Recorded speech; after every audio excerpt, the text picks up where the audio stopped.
Hi, I'm Cheryl Kagan, very proud to be the senator for Gaithersburg and Rockville.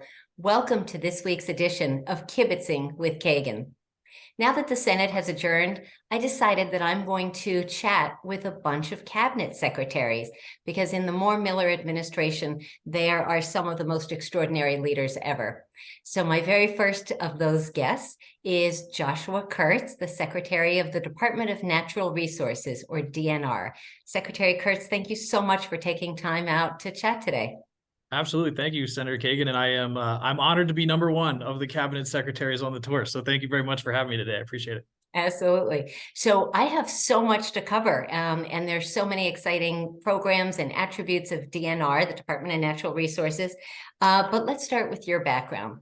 You got your degree in wildlife conservation from the University of Delaware. Did you grow up loving the outdoors? Was your family really outdoorsy? Why don't you tell us about your childhood? Yeah. So I grew up outside. I loved the outdoors growing up. And I kind of approached it from a couple different ways. I was a really energetic kid, so just being out in the woods, running around with my friends was always something I enjoyed. When I was in fifth grade, we built a raft and rafted down Rock Creek Park. So it was it hasn't always been the kind of nature I think DNR always is thought of, but maybe Okay. more suburban. I grew up in Montgomery County. What high And yeah, school? I went to Walter Johnson. Okay, good. Yeah. So had a great time with that. And then I fished with my grandpa, camped and hiked with my family and my friends. So it's been a lifelong love of mine being outdoors. I love that. That's fantastic. You then, after you got your master's in public policy at George Mason, your career, you started at Nature Conservancy and then were the director of the Chesapeake Bay Foundation. Talk about how that inspired and prepared you for this job. Yeah, I think so. When I got out of school originally, I started as a field biologist. So I went right into hard science. And studied. I did a couple bird studies, and really liked it. But what I found was that what we were learning from the science, we weren't really seeing that being applied in our policy regimes and structures. So, got the policy degree, went to the Nature Conservancy, and really focused in on policy in Maryland and the District of Columbia. I think that's really the sweet spot, right? You see a lot of impact from the work that you do in the policy space. It's directly translatable. You can put your hands on it. So started there, really enjoyed it, and then kind of wanted to get back into more of managing people, being in big program work, focusing kind of back actually to the science side, which took me to the Chesapeake Bay Foundation. And this, frankly, was the dream job. There is no better place to be if you love the outdoors than the Department of Natural Resources in Maryland. And I know I'm super biased as a lifelong Marylander, but Yeah. this is where I've always wanted to be. Amazing, amazing. So before we do the deep dive on your job, you did a brief stint at the Human Rights Campaign. Talk about Yes, I did. what Yeah. that was and how that was, and that's the premier LGBTQIA advocacy organization. And talk about your role there. Yeah, that job was fantastic. Actually, that was while I was still in grad school. So I was doing some work on policy, looking at in grad school, looking at a bunch of different human rights and civil rights issues across the globe. And I was also temping, and because you got to pay for grad school somehow. And Yeah. one of the places I temped at was the Human Rights Campaign, and got hired. And so I started my career there, focusing more on the operations side of the house, but really enjoyed it. Fantastic place with fantastic people. And I was really lucky to be there during marriage equality. So just a really inspiring time to be part of the organization. Amazing. So let's go back to natural resources and the outside. So talk about, first off, getting the call. I assume you got the call from Governor Moore or Governor-elect Moore. How did that go? Yeah. It's surreal, I think. Absolutely one of the most fulfilling moments, I would say. You dream about it, you go through the interview process, and just seeing the vision that he was laying out and how much it just aligned with how I saw the world and what I wanted to be a part of. The strong belief in data, but really focusing on people too. And setting big audacious goals for climate, for the things that are critical for our kids, for the future.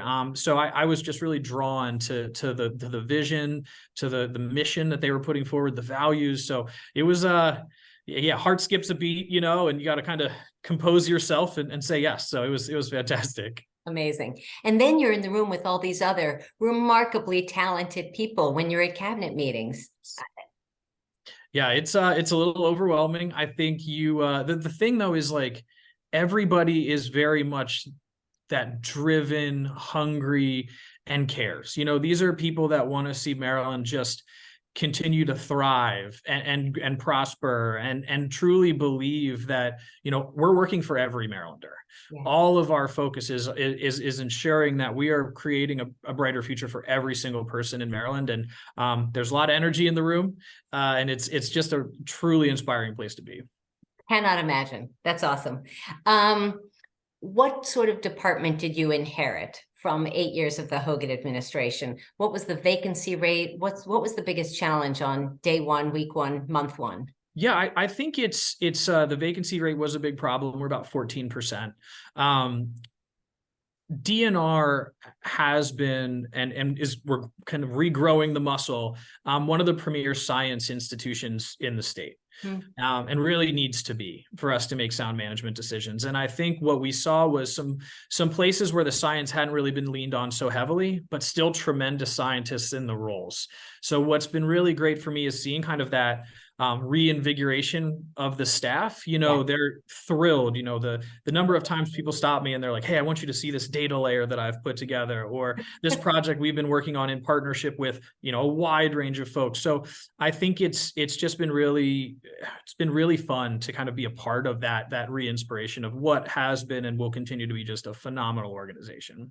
Fantastic.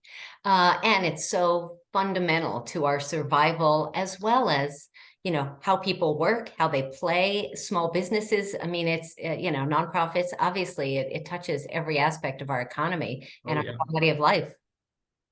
Yep. And I think that's one of the most exciting parts, right? We're managing our natural resources for ecological, economic, and social benefit.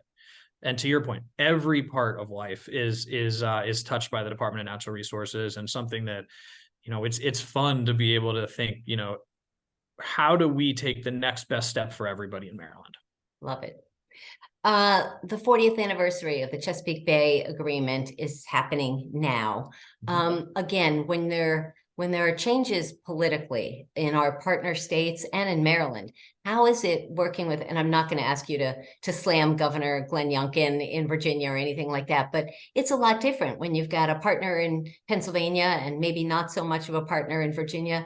How do you navigate in a way that makes sure that we can make progress? Yeah, I think the great thing about the Bay Agreement and it was the real formalization of that partnership. When you get in the room, you know, we're sitting in the Chesapeake Bay Commission. We're sitting in the Principal Staff Committee. You know, the EPA is heavily involved. There's just so many Environmental Protection Agency. Yes, I'm sorry. Yes, Environmental Protection Agency. Yes, and several critical partners, academic institutions. I think what you see is with that amount of folks and really having that vision set forward by the agreement, it really does become we're all pulling on the same rope. So it's important too for us to remember that, you know, the Bay is felt and seen differently, and water quality is felt and seen differently in different states. And I think as long as we can kind of keep reorienting to the fact that what we're doing is providing clean water for people in every state in the Bay watershed, not just for the Chesapeake Bay, it really helps people understand and feel connected and passionate about the work. I would think that after the stories of Flint, Michigan and Palestine, and, you know, that there would be some greater awareness and sensitivity to making sure that we have good, clean water here. Yeah, I think there's been a lot of, and when you kind of look back over the history of environmentalism, it does tend to be these big moments, right, that kind of like open people's eyes to the issue. And I think it's another opportunity for us to continue to demonstrate the importance of these things, and show that Maryland's really a leader. You know, whether that be in you know, new technologies for wastewater treatment, whether that be restoration through the Department of Natural Resources, you know, we're pushing the envelope in every way, but we're doing it in a manner that allows us to really grow our economy, and provide a better place to live. So I'm just so you know, humbled and proud to be on the team right now with I mean, back to your point about the incredible other cabinet secretaries, our partners in the legislature. It just is an exciting time. Yes. So a lot in reality, in life, is about balance. And in my committee, which is now called Education, Energy, and the Environment, and I always say, and elections, one of the annual dramas is the hunters versus the horse people. But there are, the fishermen, watermen, and everybody has their needs. How do you, as the secretary, think about balancing competing interests? Yeah, I think the most important part is understanding the views of each one of the stakeholders. Mm, Our job is to kind of sit in the middle of all of that and learn from the lived experience, the science, and put together plans that benefit as many people as possible. I think when you sit back, you kind of realize that we're actually all advocating for more of the same things, right? We want greater access to our resource, whether that's to ride your horse or to go hunting, right? right. We want a higher abundance of fish species, whether that's recreational fishermen, commercial fishermen, the ecological benefit that our conservation community folks see.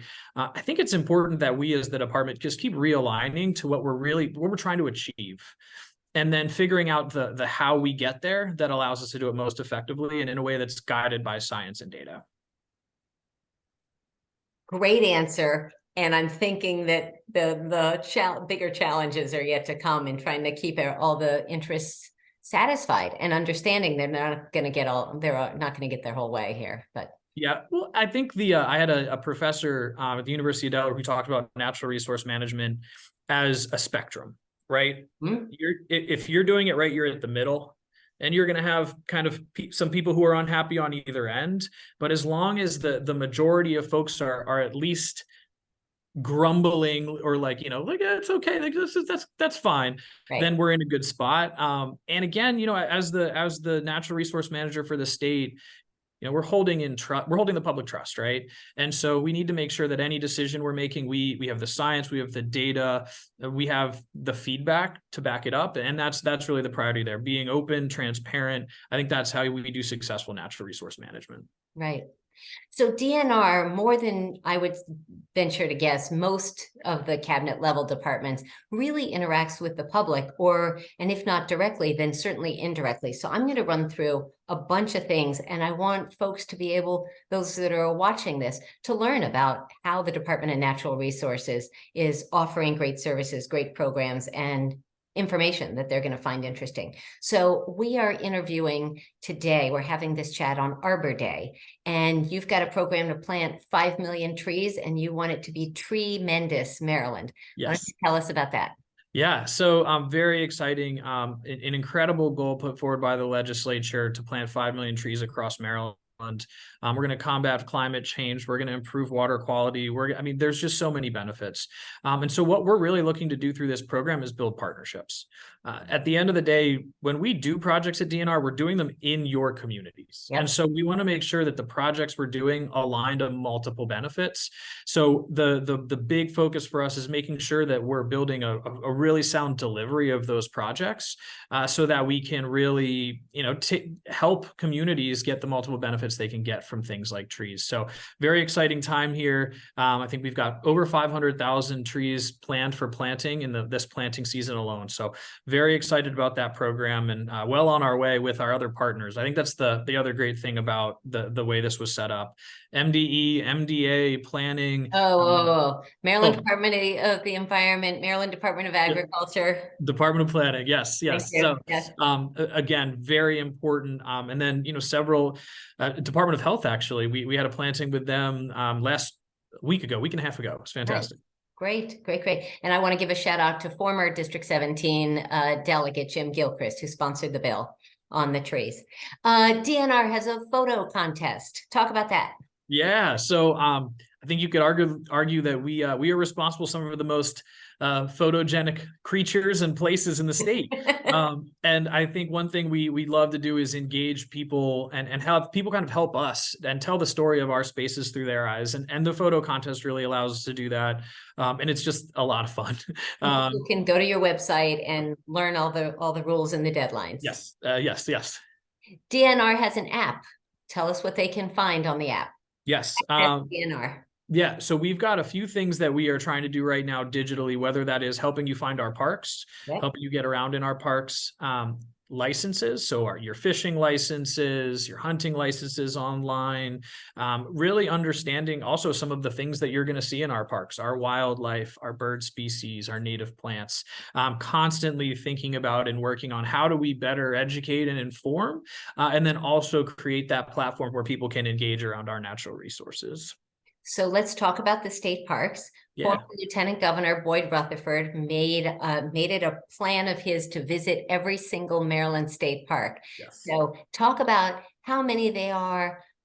They're in all 24 counties, correct? And do you plan to do something similar, and just talk about our beautiful state parks, if you would? Yes. So we've got 64 of them. And the thing about our state park system, and I would put this up against any other state, is we have the most diverse set of ecosystems you're going to find in one state.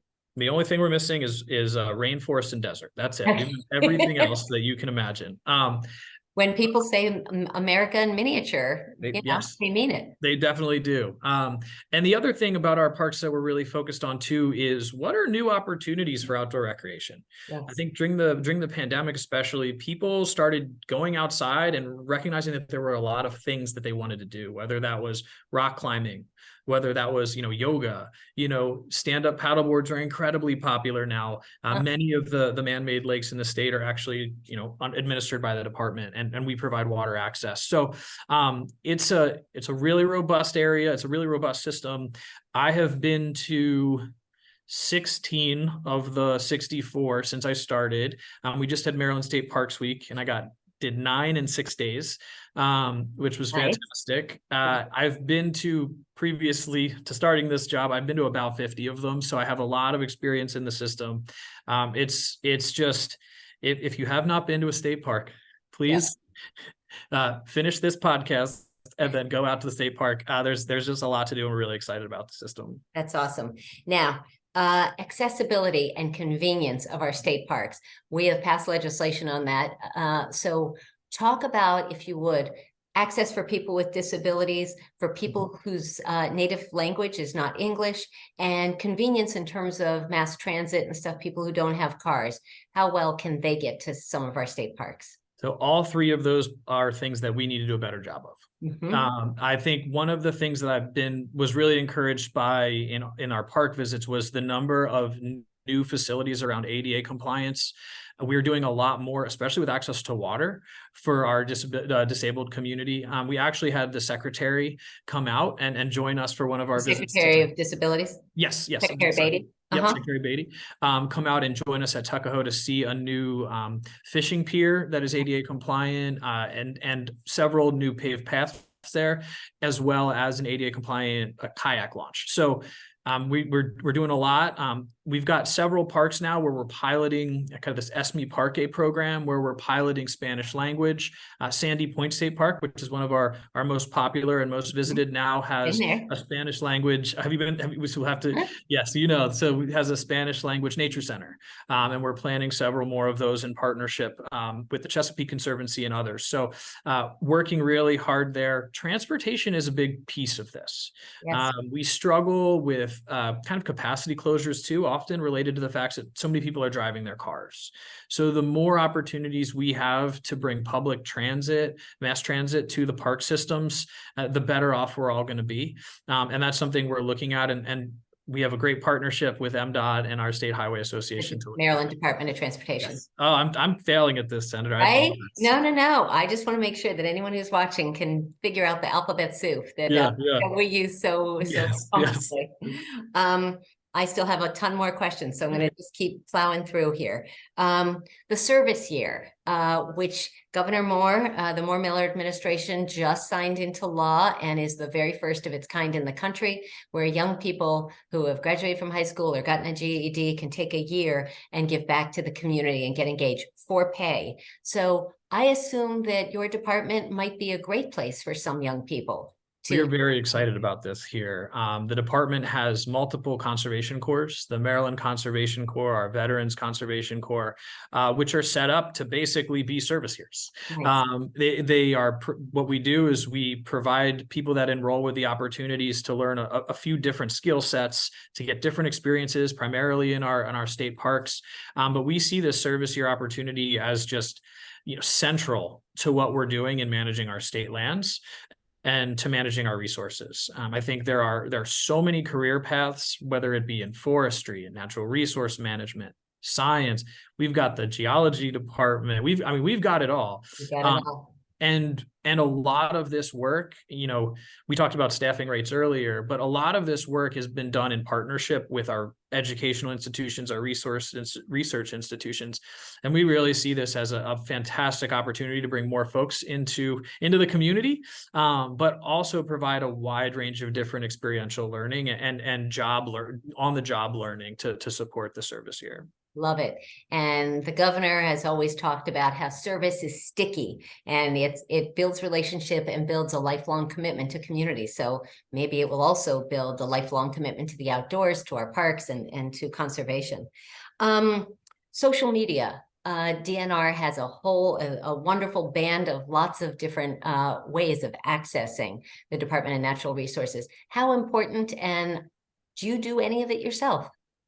So I have to admit, I'm not great at social media.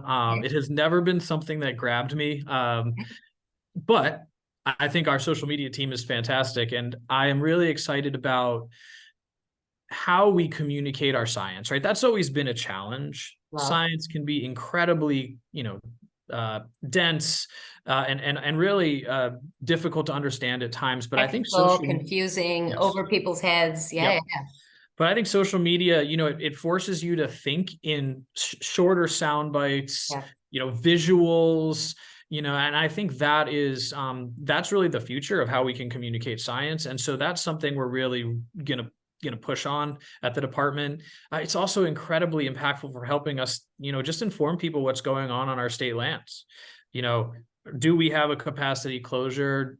Is there some exciting event going on? When is our Scales and Tails program going to happen at this campsite? That's actually a really popular, sought after thing that we do at the department, which is introducing our users and our visitors to the native wildlife. And so we have aviaries where injured birds are kept and taken care of, and then we're actually able to use them for education. So I think social media, though, really allows us to communicate directly with the people that are most impacted by most impacted and care most about our natural resources.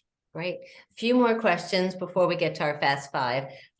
First, if folks want to work for DNR or volunteer there, those are both on your website. What sort of positions might be available? What might interest somebody? Yeah, so the thing that I'm not sure everybody knows about the department is that we have over 700 seasonal positions. So our agency grows tremendously during the kind of end of spring through fall, summer time periods. And we actually have a lot of our seasonal positions open right now, primarily in our parks, our wildlife management areas, and our state forests. Other than that, if you look at our career page, you are probably going to find anything you could ever imagine. We have finance professionals, human resources professionals. I mean, we've got kind of everything. We have a fleet that we manage. We have a natural resources police. Fleet of boats, cars, trucks, fleet of all of the above. Okay. Yep. All that. Okay. Yeah, everything. Bulldozers, fire trucks. Okay. So we, I believe, have pretty much every job class you could imagine at the department. And I think you touched on service being sticky. What I've found is that so many people that get into serving our natural resources at the state level stay. We have a really deeply passionate and connected workforce. And I think that, we're always looking to add to that. So if you're at home right now and you think, wow, I can't work at the Department of Natural Resources, I have spent my whole life in communications. We've got a comms team. So I think anybody who's interested in natural resources, we have a place for them at the department. Fantastic. Invasive species are something that we all have to be aware of, because these are folks we do not want around, and we can eat some of them. So where can I find blue catfish and some of these other snakeheads and all Yes. that? And why would I want to eat them? And are you encouraging restaurants to add them to the menu? Yeah, absolutely. I would say, why do we want to eat them? Because they're delicious. That's maybe the first step. But yes, especially our aquatic invasives, and you touched on the two big ones, snakeheads and blue catfish. They are introduced predators to our ecosystem. They are incredibly successful hunters, and they kind of prey on some In a of the bad things way. that Wait a minute. Let's not say successful. That's well, that's a bad. dangerous. See, Dangerous predators. this is where science is problematic, right? Ah, They're very good at eating the things we most care about: blue crabs, striped bass, and they're having real impacts on these iconic species. One of the best ways that we can get them out of the bay is by eating them, by partnering with our waterman community. They know where they are. You talk to anybody who lives along the Patuxent, and they are seeing huge quantities. There are rivers in the Chesapeake Bay that have over 70% of the biomass is just blue catfish. So they don't have natural predators. So making sure that we're pulling these species out and eradicating them is really important. yeah. And yes, I would highly encourage you, if you see it on the menu. I actually had it the other night. Okay. Snakehead is really good. It's great fried. Okay. And then blue catfish, you can do it kind of any way. It's blackened, fried. Okay. Blue catfish If you like crabs, then you have to eat some blue catfish or snakeheads too, or else Yes, we won't have crabs around. yes. For Um, every crab cake, 2 blue catfish. there you go. A couple of sentences. How are we doing with our oysters? Oysters are improving. I think the thing that we're seeing too is the growth of our aquaculture industry, really reinvigorating a different part of the sector from an economic perspective, but also just putting more filtration into the bay. Okay. And aquaculture, they're planting and taking out, so we know exactly how much is being added without removing from the wild harvest. But our wild harvest has increased over the past couple years. We've seen really good reproduction is really what it is. And that's in Hey, large part, oysters, go to it. right? Yeah. It's so fascinating. And that's in large part actually because we haven't seen as much fresh water. So not as big rainy seasons has allowed the oyster to reproduce more successfully. Interesting. And I've seen the spat on shells in down at the University of Maryland Center for Environmental Science. And yeah, amazing. All right. The last invasive species we have to talk about is you are expecting a little one of your own. And Yes. at least, so by the time this airs, you could be a dad, literally Yes. in a couple of days from now. So what are you most excited about and most scared of? Ooh. I mean, most excited about kind of everything. I think I've always wanted to be a dad. So I'm really excited about probably the little things, right? It seems like, the first time they smile at you seems like it's going to be fantastic. First laugh, Yeah. I'm just excited for that. Things I'm nervous about, probably the lack of sleep. I think that sounds like it's going to be pretty rough, but yeah, I would say far more nervous or excited than nervous. Good. Well, Mazel Tov, congratulations Thank in you. advance. But Secretary Josh Kurtz, I had one more thing. What's it like being one of 2 Josh Kurtzes that are in Maryland politics? Oh, Speak crazy. And how often do you guys get each other's like mail or email or meetings or whatever? I think it's probably died down actually now that I'm in this role, probably more so when I was at CBF and TNC or the Nature Conservancy and the Chesapeake Bay Foundation. It's funny. So when I was in... So sorry, I didn't define the other Josh Kurtz, with whom I also kibitzed probably a year or two ago now, is one of the founders of Maryland Matters, which is just the indispensable, awesome publication, online publication that teaches you everything that you want to know about what's going on in Maryland politics. Sorry, Mr. Secretary, please continue.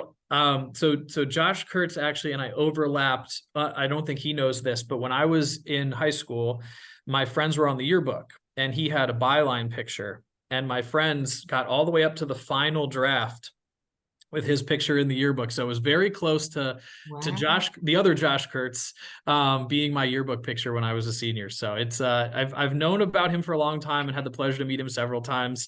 It was really nice to be able to get to know him a little bit after seeing the picture when I was younger. So it's fantastic. That's amazing. Well, I'm thrilled to have had you both on this podcast. Secretary Josh Kurtz. It's time for Fast Five. 5 quick questions to let people know more about you. And Shout out to my interns who always help me brainstorm on some of these. So a new one. What 3 words would you use to describe yourself? Wow. Optimistic, energetic, and passionate. Love it. Question 2. What's your favorite place in Maryland to go hiking? Oh, this is dangerous territory It for is me, Senator. dangerous. I'm not gonna pick a state park because I can't choose between them. That's But fair. I would say